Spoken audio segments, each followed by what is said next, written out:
the levels of distraction have just reached insane levels. The human brain is insane what it's capable of. But it has certain laws, certain things that you need to abide by.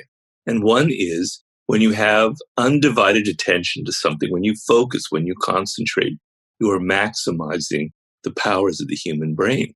So you take Albert Einstein, who certainly was, we agree now he's on a genius level, but when he was 16, 17, nobody thought he was a genius. He was actually a poor student. He focused on this one theory, his theory of special relativity. For 10 years, that's all he thought about, thought experiments. People would see him walking, crossing bridges in Zurich, and he was like so absorbed he wouldn't even know where he was. He was just focusing in every single day on this one problem, and look what it led to. And you look at anybody who's a genius, who's successful at something, they have the ability to focus. And that was Steve Jobs' mantra. Sometimes he would close the door when he had a particular problem. Nobody could interrupt him. And for several days, he would just sit there and think and focus and take notes and be alone. And people have lost that ability. You need to be able to figure out a problem, to solve it, to be creative. You have to be alone. You have to close the door. You have to not look at your Instagram account. You have to sit there and just computer or pen and paper or however your process is and deal with it. And I compare it to like a drill that's going into a piece of wood. And the more you drill down, the closer you get to reality. But if every few seconds the phone's going off, you pull back, that drill just backs. It's not going anywhere because you're never digging deep enough into the problem. So what do? You have to first understand that you're not going to be successful in life. You're not going to get what you want if you become a slave of these technologies, a slave of these machines. You have to have a degree of control. Now, it's not easy, and I know the temptations. I'm not asking you to repress or never look at your accounts or never deal with social media. That's not possible, and it's not even necessarily good. But are you in control? These people who run Facebook and Instagram, so they're incredibly clever. They know marketing like Einstein knew relativity, right?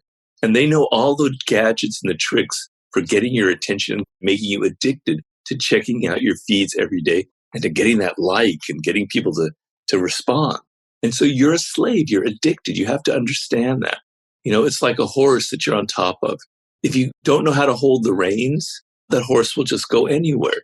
You have to be the rider. You have to be in a degree of control. Now, the question is, how does one take back control and make these machines into your slaves instead of the other way around? Robert doesn't really give us specific answers in the interview, but I have a couple of strategies that I'd like to share with you. There's basically 3 things that you can do. Strategy number 1 is to fight fire with fire, basically by using apps to manipulate apps. I've been using an extension for many, many years now called Newsfeed Eradicator, and it completely eliminates the newsfeed from my Facebook page. This allows me to have the utility of Facebook, which is messaging others and being in groups, without having to deal with the most addictive part of the platform, which is the newsfeed itself. There are apps like this for Instagram, Twitter, and even YouTube, most of which leave you with just the search bar, which forces you to manually type in what you're looking for, instead of being suggested things that the algorithm knows you like. Strategy number 2 is to manipulate your physical environment. I found that working at home is near impossible because that's where I tend to relax. When I'm at home, there are hundreds of little triggers in the environment, like the color of the wall, the smell of the room, and even the lighting, all of which trigger my habits for surfing the web, playing games, and watching Netflix, because that's what I usually do at home. So when I'm working at home, I have to constantly deal with these urges. So what I've done instead is manipulate my physical environment by going outside and working in random cafes. That way, there are no pre-existing triggers in the area distracting me while I'm trying to work. I take this even further by never getting the Wi-Fi for my laptop, so there's literally nothing I can do on it other than work.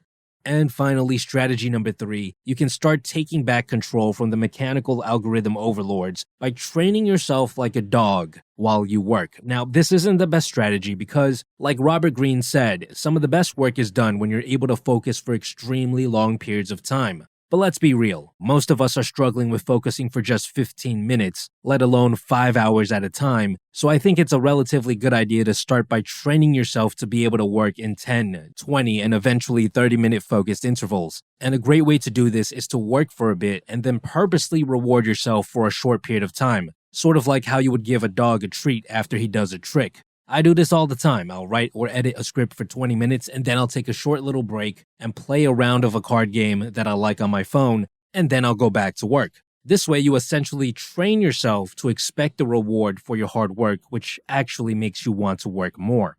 It's important to note that the key here is to be disciplined when it comes to the reward. If your plan is to watch a short YouTube video after 30 minutes of work, you have to stick to the plan. You have to be disciplined and stop after that one video so that you can get back to work and repeat the process again. The advice from strategy number 1 can help with this. You'll be less likely to be sucked into a YouTube binge if your recommendations are all turned off. If you'd like to watch the entire Robert Greene interview where he discusses more about addiction, relationships, and his life, just click on the link in the description box below. This episode was brought to you with the help of the guys over at Skillshare. Skillshare offers classes on just about anything you can think of, ranging from classes on creative writing all the way to classes on how to take care of your garden plants. Make 2021 a year where you can explore new skills and deepen your existing passions with Skillshare's online classes. One of the best classes I've taken is a creative nonfiction class hosted by Suzanne Orlean, who is a staff writer at The New Yorker. I wanted to improve my writing skills so that I can create better content, and I definitely recommend you to check this class out. Click on the link in the description box below to get a free trial of Skillshare's premium membership to start exploring skills that are outside of your comfort zone. After that, it's only around $10 a month, which is incredibly affordable compared to what you would have to pay to learn these skills in an in-person class. Besides that, guys, stay tuned.